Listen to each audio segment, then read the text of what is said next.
ان کی جو فروخت ہے اور ان سے متعلقہ تمام معاملات جو ہیں وہ میرے اس وقت کے ملٹری سیکرٹری، جی ان کے جو ملٹری سیکرٹری اس وقت کے تھے، بریگیڈیئر افتخار وسیم افتخار چیمہ ان کا نام تھا۔ وہ عمران خان صاحب جب وزیر اعظم مقرر ہوئے تو اس وقت سے لے کے کچھ عرصے تک وہ ان کے ملٹری سیکرٹری رہے۔ بریگیڈیئر وسیم چیمہ جو ہیں وہ نواز شریف کے بھی ملٹری سیکرٹری رہ چکے ہیں۔ ان کی تعیناتی نواز شریف کے ہی دور میں ہوئی تھی۔ اس کے بعد شاہد خاقان عباسی کے ساتھ بھی انہوں نے ٹائم سرو کیا، اور پھر وہ عمران خان صاحب کے ملٹری سیکرٹری رہے۔ ویسے روایت یہ رہی ہے کہ ملٹری سیکرٹری ہر وزیر اعظم اپنا آنے کے بعد خود سلیکٹ کرتا ہے، چینج کر دیتا ہے، لیکن عمران خان آپ کو پتا ہے وہ تو کوئی کہ جی میرا کوئی بندہ نہیں ہوتا، اس کے اوپر چلتے ہیں۔ انہوں نے کہا ٹھیک ہے، ایک بندہ اگر لگا ہوا ہے اور اپنا کام ٹھیک کر رہا ہے تو جاری رکھے۔ تو اس طرح سے بریگیڈیئر وسیم نے کام جاری رکھا، جو پہلے بھی دور تھے ان کے ساتھ اور اب بعد میں ہمارے دور میں بھی۔ ابھی بریگیڈیئر وسیم جو ہیں وہ پروموشن پا کر میجر جنرل ہو چکے ہیں، شاید جولائی 2022 میں ان کی پروموشن ہوئی تھی، اور ابھی فوج میں کہیں وہ مجھے نہیں علم کہاں پہ ہے، لیکن کہیں وہ اپنی خدمات سر انجام دے رہے ہیں۔ عمران صاحب خان صاحب کا یہ کہنا ہے کہ جو مجھے تحائف ملے تھے ان کی جو خرید و فروخت ہے اور وہ جو تمام چیزیں ہیں، چیکس جمع کرانے ہیں، وہ ان معاملات کا علم بریگیڈیئر وسیم چیمہ کو ہے۔ اس لیے لہٰذا ان کو بلا کے پوچھا جائے کہ انہوں نے کون سی چیز کتنے کی بیچی، کہاں ویلیویشن کروائی، اور جو دیگر معلومات ہیں۔ دوسرا جو اہم پہلو ان کی گواہی کا تھا وہ یہ ہے کہ جو ان کے جو ٹیکس ڈکلیریشن ہیں اور الیکشن کمیشن کے سامنے کے ڈکلیریشن ہیں، وہاں پہ بھی عمران خان صاحب کا جواب یہ ہے کہ یہ ایک ایسی چیز ہے جس کے لیے میں نے پروفیشنلز کو ہائر کیا ہوا تھا، جو کہ اکاؤنٹنٹس ہیں، ٹیکس کنسلٹنٹس ہیں، تو ان کی ہی ایڈوائس کے مطابق جہاں پہ مجھے جو چیز ڈکلیئر کرنا ہوتی تھی اس کے مطابق ڈکلیئر کرنا تھی۔ اس گواہی کا مقصد بھی یہ ہے ناظرین کہ یہاں پہ آپ کو صاف نظر آنا چاہیے کہ وہ اپنی طرف سے یہ نہیں کہہ رہے کہ میں نے کوئی سی چیز چھپائی ہے یا نہیں چھپائی ہے۔ فیکٹس جو ہیں، وہ جو سٹیٹمنٹس ہیں، وہ ڈاکومنٹس ہیں، وہ آپ کے سامنے ہیں، انہوں نے کہا،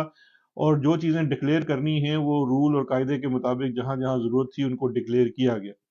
واپس آتے ہیں ان کے ملٹری سیکرٹری کے اوپر۔ ناظرین، ملٹری سیکرٹری جو ہے وہ کسی بھی وزیر اعظم کے ساتھ انتہائی قریبی تصور کیا جاتا ہے۔ اس کی وجہ یہ ہے کہ صبح کے آغاز میں جب آپ کا بٹلر آتا ہے اور آپ کو وہ انڈا اور ساتھ کافی کا ایک کپ دیتا ہے، تو وہ وہاں سے لے کے رات سونے تک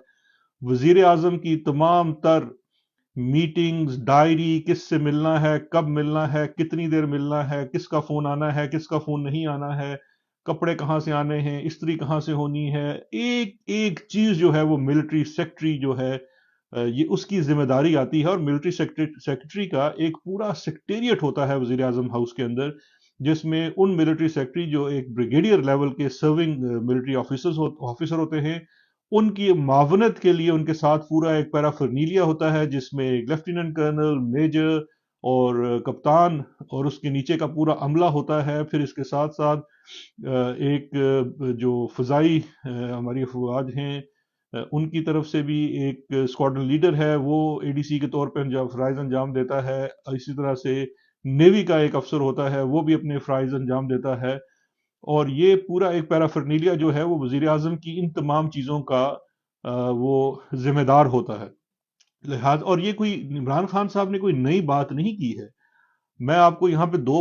قصے سناتا ہوں جو ماضی میں بھی اس طرح کے معاملات میں وہ تمام تر چیزیں ملٹری سیکرٹری کی معلومات میں تھی، بلکہ ان کے ہاتھوں ہوئی۔ ایک انفارمیشن بریگیڈیئر وسیم چیمہ ہی کی میں آپ کو سنا دیتا ہوں کہ جب ہمارے دور میں نیب کی جانب سے اس وقت کے آئی بی کے جو چیف ہیں آفتاب سلطان، ان کے اوپر ایک کیس تھا جس کی انکوائری نیب میں چل رہی تھی کہ نواز شریف صاحب نے سارک کانفرنس کے لیے کچھ گاڑیاں منگوائی تھی، جو گاڑیاں بعد میں فورن آفس جو سارک کانفرنس تو ہوئی نہیں، اور وہ کوئی مرسیڈیز بڑی ایکسپینسو قسم کی مے بیک مرسیڈیز تھی، اور وہ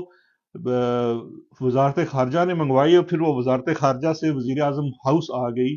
تو اس میں جو آئی بی سے جب سوال جواب کیا گیا تو وہاں پہ جو آفتاب سلطان صاحب کی طرف سے جواب بھی نیب کو دیا گیا وہ بھی یہی تھا کہ جناب یہ تمام تر چیزیں آپ ملٹری سیکرٹری سے پوچھ سکتے ہیں، کیونکہ ملٹری سیکرٹری ہی رسپانسبل ہوتا ہے وزیر اعظم کے گاڑیوں کے بھی فلیٹ کا۔ تو اس لیے وہ گاڑیاں وزیر اعظم ہاؤس کیسے پہنچی، وہ فلیٹ میں کیا کر رہی تھی، ان کی جو اپ کیپ تھی، مینٹیننس تھی، وہ کیسے ہوتی تھی، کون اس کی ادائیگیاں کرتا تھا،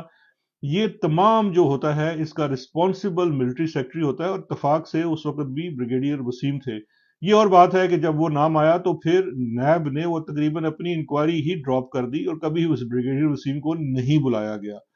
اس سے پہلے ماضی میں چلے جائیں تو آصف علی زرداری صاحب پہ آپ کو یاد ہوگا کہ ایک کیس آیا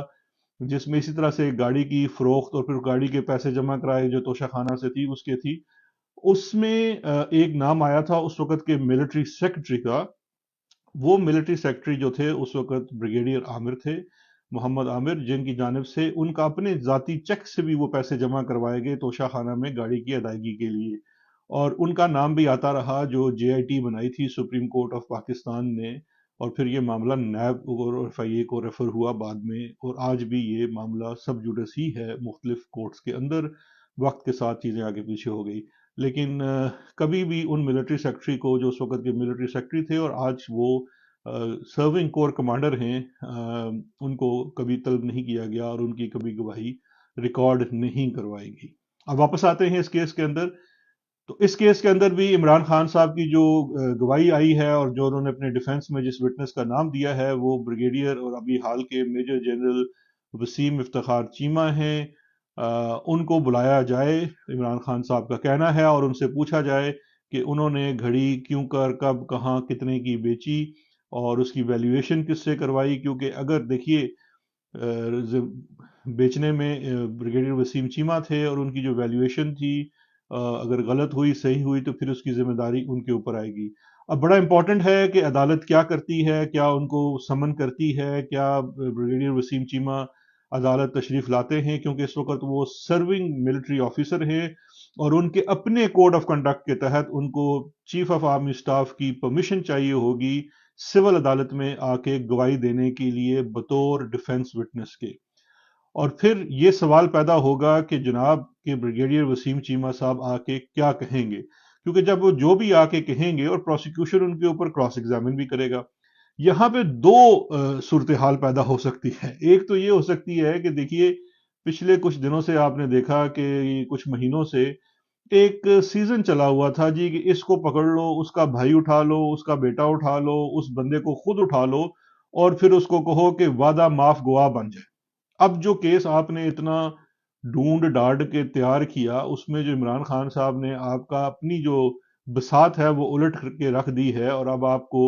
ملٹری کے ایک حاضر سروس میجر جنرل صاحب کو آنا پڑے گا۔ اب وہ جب آ کے گواہی دیتے ہیں تو وہ وعدہ معافی کی گواہی دیتے ہیں یا اصل حقائق کی گواہی دیتے ہیں، یہ ہمیں اب آنے والے دنوں میں نظر آئے گا۔